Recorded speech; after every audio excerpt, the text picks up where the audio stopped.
Good morning, everyone. I'm Aiden Ching. And I'm Julian Spitzeri. The massacre in Orlando, Florida, which occurred on June 12, 2016, is known as the second most deadly shooting in the United States, only to be surpassed by the recent Las Vegas shooting. The Orlando nightclub shooting impacted a great number of American lives.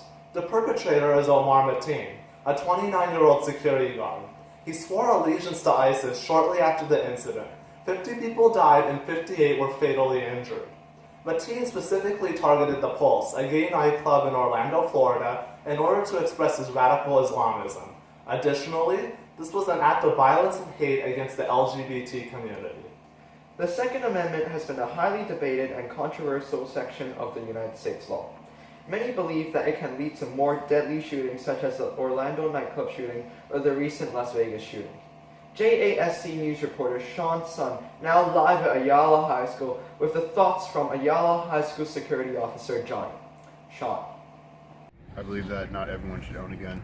The background check should be a little more thorough than they are. Do you think the California cooldown period for all gun purchases should be extended? Yeah, it should definitely be extended. I think it happens a little too fast now. Thank you, Sean. We now return to our analysis over the mass shooting at an Orlando gay nightclub. An article for NBC News states Mateen had security and firearm licenses, and the gunman's weapons were legally purchased within the past week. This fact stated by NBC represents a connection to the gun violence debate and that it has aided the argument for better gun control policies and revealed how a dangerous U.S. citizen, such as Omar Mateen, can legally get his hands on hazardous weapons to harm people. Contrary to the argument over the limitation of firearms are the expressed views of President Donald Trump.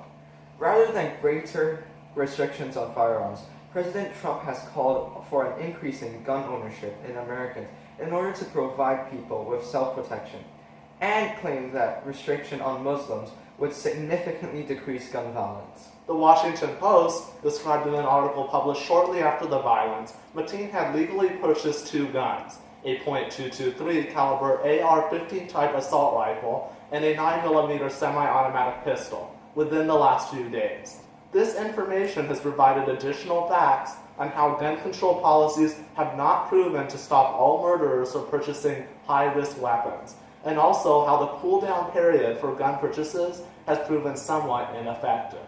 We have contacted teacher Karen Rosa at Ayala High School on hearing her thoughts about gun control.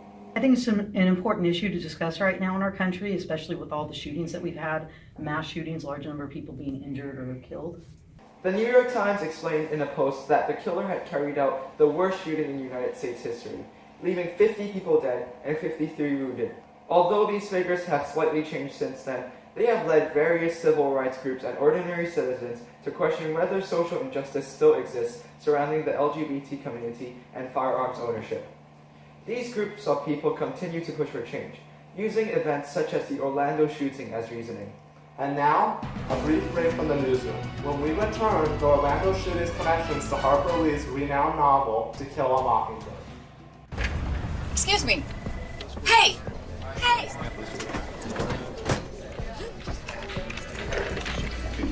So if you want to just add those in, we can send them out.